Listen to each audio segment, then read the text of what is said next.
ರಾಜ್ಯದಲ್ಲಿ ಮತ್ತೊಬ್ಬ ಸರ್ಕಾರಿ ಅಧಿಕಾರಿ ಕೋಟಿ ಕುಳ ಪತ್ತೆಯಾಗಿದ್ದಾನೆ. ತಿಪ್ಪೇಸ್ವಾಮಿ ಮನೆಯಲ್ಲಿ ಬಂಗಾರದ ಖಜಾನೆಯೇ ಇದೆ.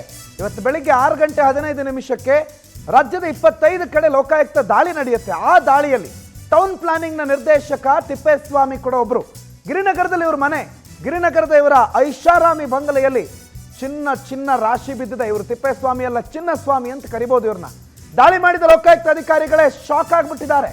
ಕೆದಕದಷ್ಟು ಚಿನ್ನಾಭರಣಗಳು, ಬೆಳ್ಳಿ ಆಭರಣಗಳು ಪತ್ತೆ ಆಗ್ತಾ ಇದೆ.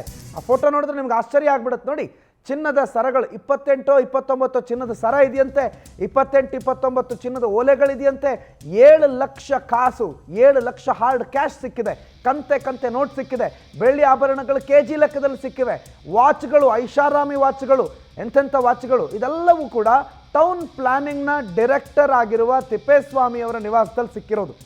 ವೆಂಕಟೇಶ್ ಈ ಬಗ್ಗೆ ಮಾಹಿತಿ ಕೊಡ್ತಾರೆ. ತಿಪ್ಪೇಸ್ವಾಮಿ ಅವರ ಐಷಾರಾಮಿ ಬಂಗಲೆಯ ಎದುರುಗಡೆಯಿಂದಲೇ ನೇರ ಸಂಪರ್ಕದಲ್ಲಿ ಜಾಯ್ನ್ ಆಗಿದ್ದಾರೆ. ವೆಂಕಟೇಶ್, ನಾನು ಬೆಳಿಗ್ಗೆ ಕೇಳಿದೆ ನಿಮ್ಮನ್ನ, ಎಷ್ಟು ಸಿಕ್ಕಿದೆಯಂತೆ, ಏನು ಸಿಕ್ಕಿದೆಯಂತೆ, ಅದಕ್ಕೀಗ ಸ್ಪಷ್ಟ ಉತ್ತರ ಸಿಕ್ಕಿರುವ ಸಾಧ್ಯತೆ ಇದೆ ಅಂತ ನಾನು ಭಾವಿಸ್ತೀನಿ. ಏನೇನು ಸಿಕ್ಕಿದೆ ತಿಪ್ಪೇಸ್ವಾಮಿ ಕೋಟಿಕುಳದ ಮನೆಯಲ್ಲಿ?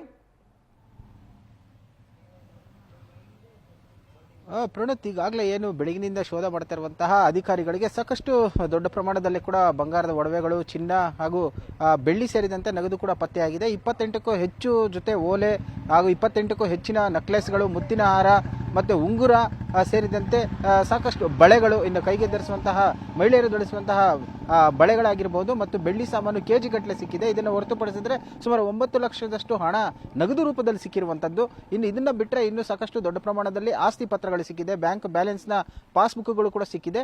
ಈ ಪ್ರಕರಣಕ್ಕೆ ಸಂಬಂಧಪಟ್ಟಂತೆ ತನಿಖೆಯನ್ನು ನಡೆಸ್ತಾ ಇರುವಂಥದ್ದು. ಈಗ ಸದ್ಯಕ್ಕೆ ಈಗಾಗಲೇ ಏನು ಪೊಲೀಸ್ ಅಧಿಕಾರಿಗಳು ಕೂಡ ಬಂದಿದ್ದಾರೆ. ಈ ಪ್ರಕರಣಕ್ಕೆ ಸಂಬಂಧಪಟ್ಟಂತೆ ತನಿಖೆಯನ್ನು ಮುಂದುವರಿಸಿರುವಂತಹ ಅಧಿಕಾರಿಗಳು ಪ್ರಿಂಟಿಂಗ್ ಮಿಷಿನ್ ಸೇರಿದಂತೆ ಏನು ಬಂಗಾರವನ್ನ ತೂಕ ಮಾಡುವಂತಹ ಅಕ್ಕಸಾಲಿಗರ ಬಳಸುವಂತಹ ಯಂತ್ರಗಳೇನಿದೆ ಅದನ್ನು ಕೂಡ ತೆಗೆದುಕೊಂಡು ಬಂದಿದ್ದಾರೆ. ಹೀಗಾಗಿ ಈ ಒಂದು ಶೋಧ ಕಾರ್ಯ ಕೂಡ ಮುಂದುವರಿತಾ ಇದೆ. ಬೆಳಗಿನಿಂದ ಕೂಡ ಸಾಕಷ್ಟು ಜನ ಅಧಿಕಾರಿಗಳನ್ನು ಹೆಚ್ಚುವರಿಯಾಗಿ ಕೂಡ ಕರೆಸಿಕೊಂಡಿದ್ರು. ಈಗ ಪರಿಶೀಲನೆ ಕಾರ್ಯ ಕೂಡ ಮುಂದುವರಿತಾ ಇದೆ. ಪ್ರಿಂಟರ್ಗಳನ್ನು ತರಿಸಿದ್ದಾರೆ. ಅಂದ್ರೆ ಎಷ್ಟು ಪ್ರಮಾಣದಲ್ಲಿ ಸಿಕ್ಕಿದೆ ಅದನ್ನು ಕೂಡ ಮೆನ್ಷನ್ ಮಾಡುವಂತಹ ಕೆಲಸವನ್ನ ಮಾಡ್ತಾರೆ. ಯಾಕಂದ್ರೆ ಈ ಎಲ್ಲದಕ್ಕೂ ಕೂಡ ಆದಾಯ ಯಾವುದು, ಆದಾಯದ ಮೂಲವನ್ನು ಕೂಡ ಅಧಿಕಾರಿ ತಿಳಿಸಬೇಕಾಗುತ್ತೆ.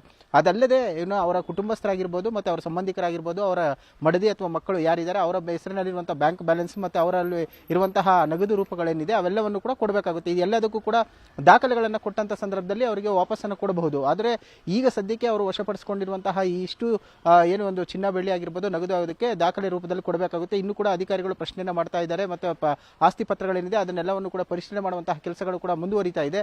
ಅದಕ್ಕೆ ಸಂಬಂಧಪಟ್ಟಂತೆ ಏನಾದರೂ ಈಗ ಅವರು ಉತ್ತರಗಳನ್ನು ಕೊಟ್ಟಿದ್ದಾರಾ ಇಲ್ವಾ ಅನ್ನೋದು ಕೂಡ ಈಗ ಅಧಿಕಾರಿಗಳು ನಡೆಸ್ತಾ ಇರುವಂತಹ ತನಿಖೆಯಲ್ಲಿ ತಿಳಿದು ಬರಬೇಕಾಗಿರುವಂತದ್ದು.